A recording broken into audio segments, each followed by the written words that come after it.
Good morning!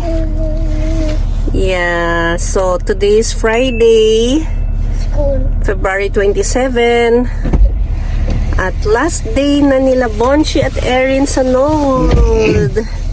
Tsaka last day na rin dito sa house. Mamaya maglilipat na kami. Diba, Daddy? Oo. Erin, baba mo yung ano mo. Para makita. Baba mo yung mask mo. Ay, mask mo yung neck warmer mo. Bonchi. Hi.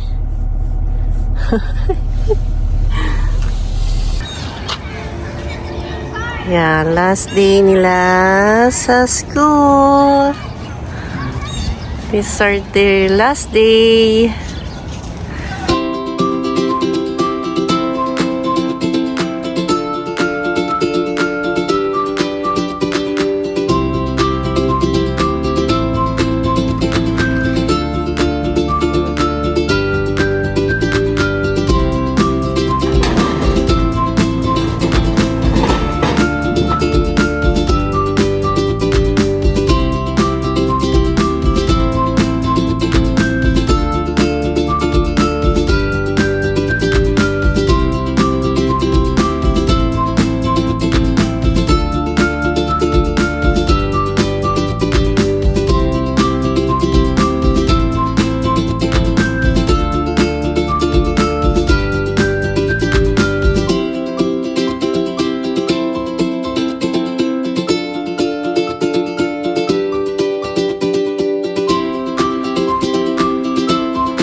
guys!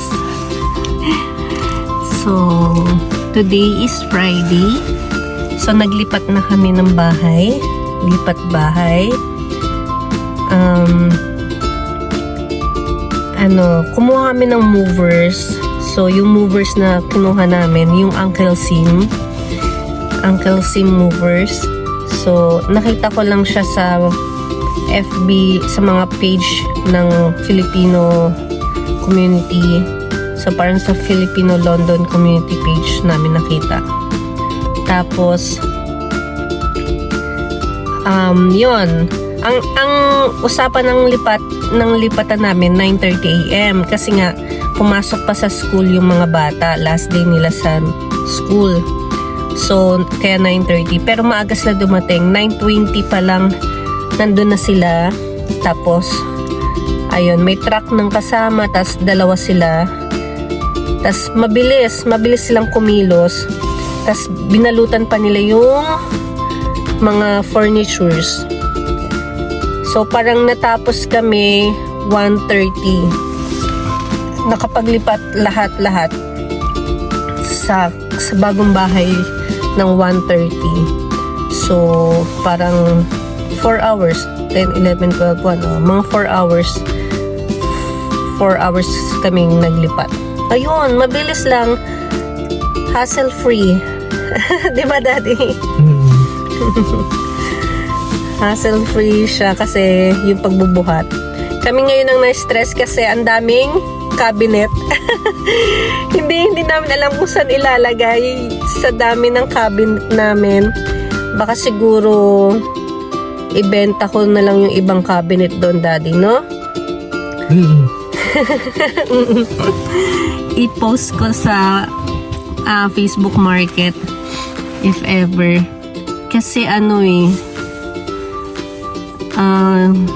yun. Hindi na siya bagay sa space, tsaka hindi na bagay. Hindi na siya bagay sa Oo, hindi na siya bagay dun sa bahay. Tsaka yun nga sa space. Sa space. Pati nga yung kainan no? Yung dining table. Medyo malaki yung dining table. Kasi, parang sigurong kasya dun kasi bilog circle, no? Circular yun. Ayun sa Erin, no, nagtatalon. Ayan. So, ayun guys. So, magkano inabot ng movers namin? Actually, lang naman yun. Silang magsasabi. Kasi check nila yung kung gaano kalayo eh. So, nung minessage ko sila, tinanong kung kailan, tas tsaka yung address, kasi i-quote nila yun, di ba? Kung gaano kalayo yung lipatan, ganyan. So, ayun. So, sila naman magko-quote nun kung magkano. Depende siguro rin yun sa layo. Pero so far, yung sa Uncle Sim, mas mahal pa yung ginastos yata nung movers namin nung una. Di ba, no, Daddy? Yung unang-una, yung pagdating namin dito, yung... Tapos lang yun, mga parang balikbayan boxes. Oo, wala pang mga furnitures yun, no? Balikbayan box. Siguro, yung... Mga luggage lang. Luggage, Oo, kasi nung dumating kami dito, nag-Airbnb kami muna dito sa London. Tapos, habang naka-Airbnb kami, yun nga, inayos nga nila mama yung mga furnitures na ilalagay dun sa bahay. And nag-move kami noon, kami ng movers. Tapos, ayun, mas mahal pa yun kesa yung ngayon, yung sa Uncle Sim. So, mas mura to si Uncle Sim. May furnitures pa yan kasi noon walang furnitures. Tapos, ayun, so far naman, magaling yung naglipat. Alam nila talaga kung paano ingatan yung gamit. Maingat sa pag hindi maingay. Hindi mabigat yung paa, ganun. Kasi dati parang binabalibag lang sa So, pero yun sa kanila, ingatan, nagbabalutan pa nila. Tapos paglalapag nila yung mga furnitures, may kumot muna bago i-reposition, ganun. Para hindi nga magasgas yung furniture tsaka yung mismong bahay, ganun. Yeah. So, ayun. Ang cute nila Erin naglalaro. Nagda-dance-dance siya. Ayun siya, yung katabi ni Bronwyn. Ayun. Magkasama yung dalawang section. So, ayun, nag-antay na kami dito sa school ng mga kids. Kasi after nung pag-move, di ba 1:30, kumain kami muna sa KFC. Kasi nga, gutom kami, walang breakfast. So, yun na yung late lunch namin. Tapos, ayan, nandito na kami, 3 o'clock. Tapos maaraw ngayon, 9 degree. Mabuti na lang talaga. Thank you God. Kasi hindi siya nag-snow, ulan. hindi mahangin, 'di ba? Yung mahangin na malamig. Ayun. So parang saktong-sakto lang yung weather sa paglilipat ngayon. So yun guys. Siguro next vlog namin yung house tour. Wow, house tour! Kapag naayos na. Parang maliligaw kayo, no? Parang maliligaw ka sa bahay. Hindi, tsaka yung neighborhood namin. So, yan.